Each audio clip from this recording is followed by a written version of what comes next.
Assalamualaikum warahmatullahi wabarakatuh. Perkenalkan, nama saya Diva dengan NIM 231210637. Video kali ini saya akan membahas pasal-pasal Undang-Undang ITE pasal 27 sampai 30. Pasal 27 ayat 1 berbunyi, setiap orang dengan sengaja dan tanpa hak mendistribusikan dan atau mentransmisikan dan atau membuat yang dapat diakses informasi elektronik yang memiliki muatan yang melanggar kesusilaan. Maksudnya dari pasal 27 ayat 1 ini, setiap orang dengan sengaja dan tanpa hak mendistribusikan atau membuat yang dapat diakses informasi elektronik yang memiliki muatan yang melanggar kesusilaan. Contoh kasusnya yaitu video asusila Ariel dan Luna Maya serta Cut Tari di tahun 2010. Kronologinya yaitu video pribadi Ariel tersebar luas di internet tanpa izin. Pasal yang dikenakan yaitu pasal 27 ayat 1 Undang-Undang ITE. Ariel dihukum 3,5 tahun penjara karena dianggap membuat konten kesusilaan yang dapat diakses publik. Pasal 27 ayat 2 berbunyi, setiap orang dengan sengaja dan tanpa hak mendistribusikan dan atau mentransmisikan dan atau membuat yang dapat diakses informasi elektronik dan atau dokumen elektronik yang memiliki muatan perjudian. Situs judi online 303. Kronologinya, banyak situs yang memfasilitasi taruhan daring diiklankan lewat media sosial. Lalu penindakannya yaitu Kemenkominfo memblokir lebih dari 800.000 situs judi online dan pelaku beberapa kali ditangkap. Jadi inti dari pasal 27 ayat 2 ini, membuat atau mempromosikan serta membagikan link situs judi bisa dipidana walau tidak ikut bermain. Pasal 27 ayat 3 berbunyi, setiap orang dengan sengaja dan tanpa hak mendistribusikan dan atau mentransmisikan dan atau membuat yang dapat diakses informasi elektronik dan atau dokumen elektronik yang memiliki muatan penghinaan atau pencemaran nama baik. Contoh kasusnya yaitu Prita Mulyasari dengan Rumah Sakit Omni Internasional. Kronologinya yaitu Prita menulis email keluhan pelayanan rumah sakit dan tersebar di internet. Pasal yang dikenakan yaitu pasal 27 ayat 3 Undang-Undang ITE. Hasilnya awalnya dihukum tapi kemudian dibebaskan karena dianggap hanya menyampaikan keluhan, bukan menghina. Pelajaran yang bisa diambil yaitu batas antara kritik dan pencemaran nama baik itu sangat tipis.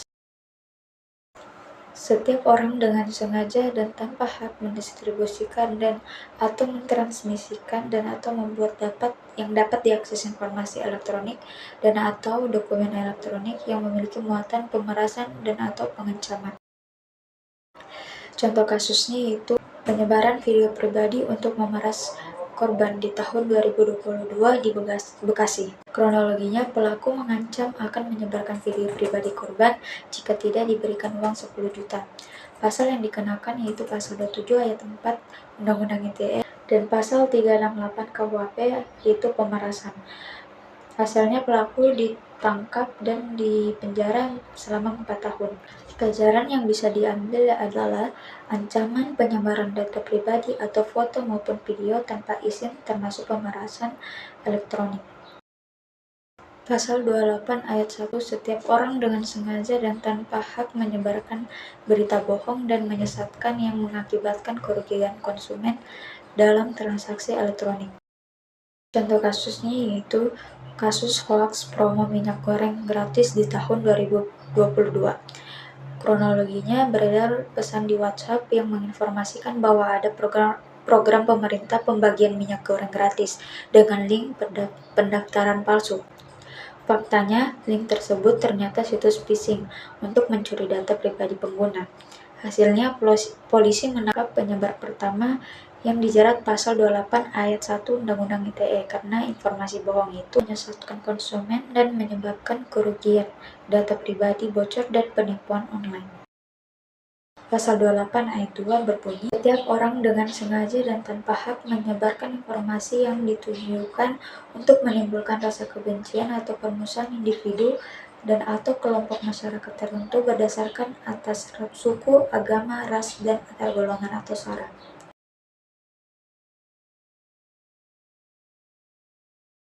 Contoh kasusnya yaitu kasus ujaran kebencian Joseph Paul Sang tahun 2021 hingga 2022. Kronologinya, dia mengaku sebagai nabi ke-26 yang mengunggah video yang menghina agama Islam dan memicu kemarahan publik. Hasilnya, polisi menetapkan Joseph Paul Sang sebagai tersangka pasal 28 ayat 2 Undang-Undang ITE karena kontennya menimbulkan kebencian antar umat beragama. Setiap orang dengan sengaja dan tanpa hak mengirim informasi elektronik dan atau dokumen elektronik yang berisi ancaman kekerasan atau menakut-nakuti yang ditujukan secara pribadi. Inti pasal ini yaitu melarang siapapun mengirim pesan, email, DM, atau postingan yang mengandung ancaman, kekerasan, teror, atau membuat seseorang takut dan merasa terintimidasi melalui media elektronik dengan ancaman misalnya pembunuhan, pemukulan, penyebaran foto pribadi, atau ancaman lainnya yang dilakukan lewat media digital seperti WhatsApp, Instagram, email, Facebook, dan lain-lain. Contoh kasusnya yaitu ancaman bom bandara Soekarno-Hatta di tahun 2022. Kronologinya, seorang pria mengirim email berisi ancaman bom ke pihak maskapai penerbangan dan petugas bandara. Isi email tersebut membuat panik banyak orang hingga penerbangan sempat tertunda. Lalu polisi melacak IP address dan menangkap pelaku. Hasilnya, pelaku dijatuhi hukuman penjara selama 3 tahun karena terbukti membuat kepanikan publik.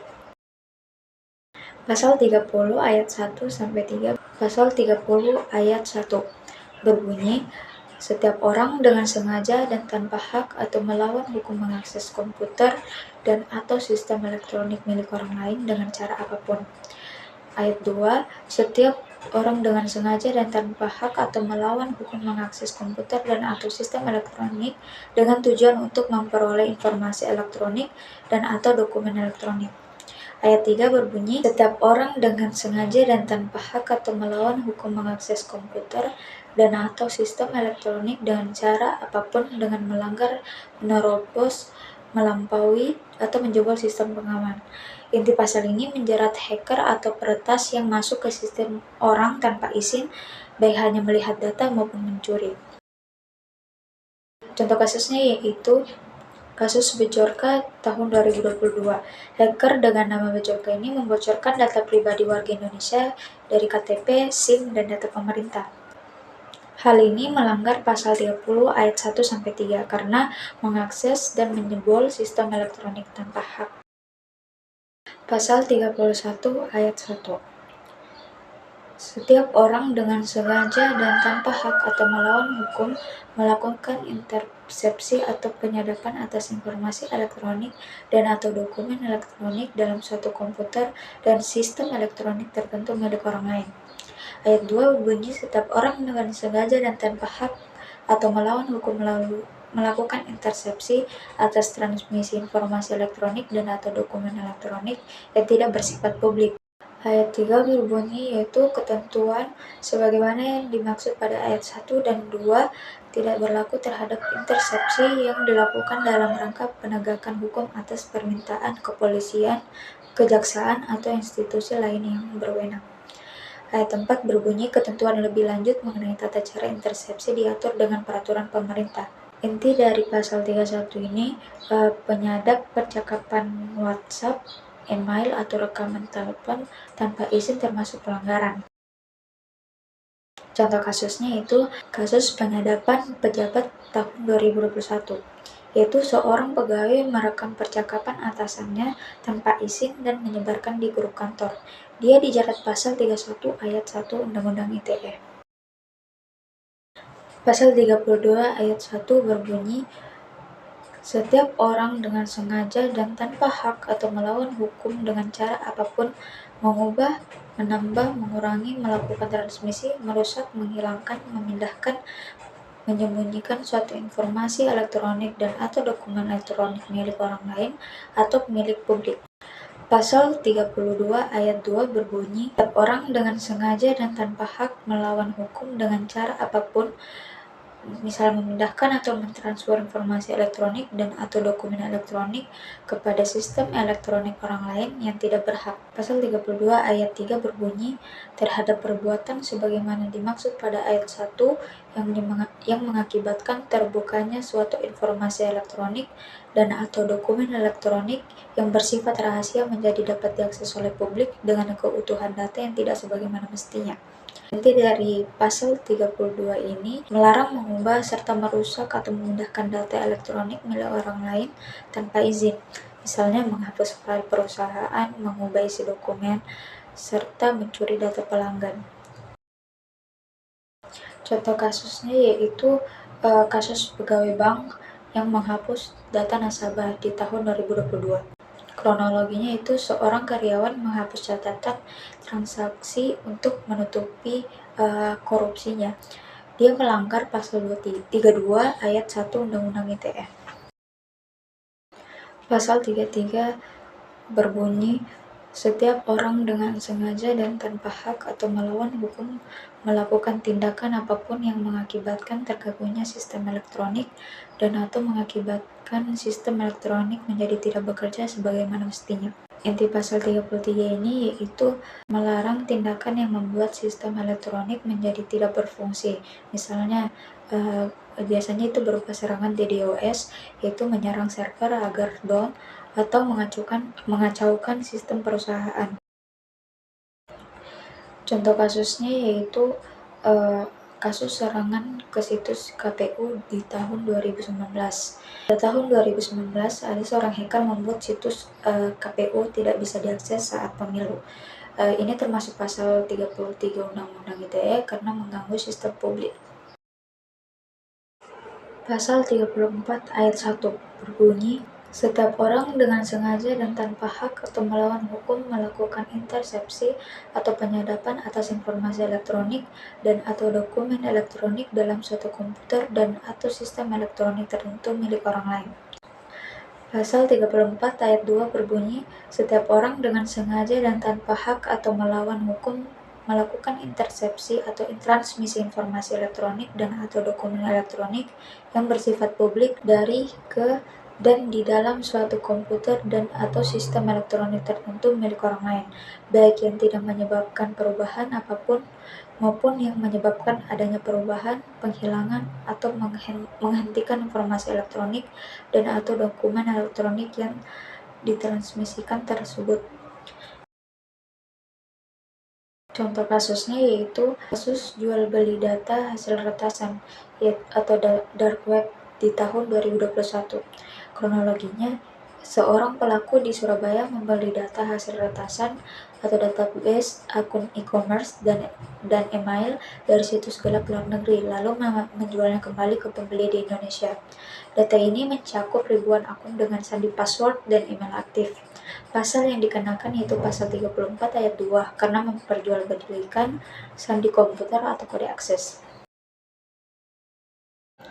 Pasal 35 berbunyi, setiap orang dengan sengaja dan tanpa hak atau melawan hukum melakukan manipulasi, penciptaan, perubahan, penghilangan, pengerusakan informasi elektronik dan atau dokumen elektronik dengan tujuan agar informasi elektronik dan atau dokumen elektronik tersebut seolah-olah data yang otentik. Contoh kasusnya yaitu kasus edit bukti transfer palsu untuk penipuan online. Ini terjadi di Jakarta pada tahun 2022. Kronologinya yaitu seorang pelaku penipuan online mengedit bukti transfer bank menggunakan aplikasi edit foto agar seolah-olah sudah membayar barang yang ia beli. Penjual yang percaya lalu mengirimkan barang padahal uang belum diterima. Setelah diselidiki, bukti transfer itu hasil manipulasi file elektronik atau screenshot palsu. Pasal yang dikenakan yaitu pasal 35 Undang-Undang ITE yaitu manipulasi data elektronik. Pasal 36 berbunyi, setiap orang dengan sengaja dan tanpa hak atau melawan hukum melakukan perbuatan sebagaimana yang dimaksud dalam pasal 27 sampai dengan pasal 34 yang mengakibatkan kerugian bagi orang lain. Inti dari pasal 36 ini yaitu menegaskan bahwa jika perbuatan-perbuatan yang dilarang dalam seperti pencemaran nama baik, penyadapan, peretasan, manipulasi data, dan lain-lain menimbulkan kerugian bagi orang lain, maka pelaku bisa dihukum lebih berat. Contoh kasusnya yaitu Nikita Mirzani dan Dito Mahendra pada tahun 2022. Kronologinya yaitu Nikita Mirzani didakwa atas dugaan pencemaran nama baik terhadap Dito Mahendra lewat media elektronik, yaitu Instagram. Dalam surat dakwaan disebut bahwa ia mengunggah foto yang sudah diedit. Pasal yang dikenakan yaitu pasal 36 Undang-Undang ITE, yaitu setiap orang dengan sengaja dan tanpa hak atau melawan hukum melakukan perbuatan sebagaimana yang dimaksud dalam pasal 27 sampai pasal 34 yang mengakibatkan kerugian bagi orang lain. Pasal 37 berbunyi, setiap orang dengan sengaja dan tanpa hak atau melawan hukum melakukan perbuatan sebagaimana yang dimaksud dalam pasal 30 sampai dengan pasal 36 terhadap sistem elektronik dan atau informasi elektronik milik pemerintah atau badan penyelenggara layanan publik. Maksudnya yaitu pasal ini menegaskan bahwa jika pelaku melakukan peretasan, penyadapan, manipulasi, atau tindakan melawan hukum terhadap sistem elektronik milik pemerintah atau layanan publik, misalnya data kependudukan, situs kementerian, maka hukumannya lebih berat. Contoh kasusnya yaitu kasus peretasan situs pemerintah di tahun 2022. Seorang hacker di Indonesia dengan inisial MAH 21 tahun asal Madiun direkam Bareskrim Polri karena meretas situs resmi milik pemerintah Indonesia dan lembaga publik menggunakan akun Bejorka. Ia mengakses dan menyebarkan data pribadi pejabat negara.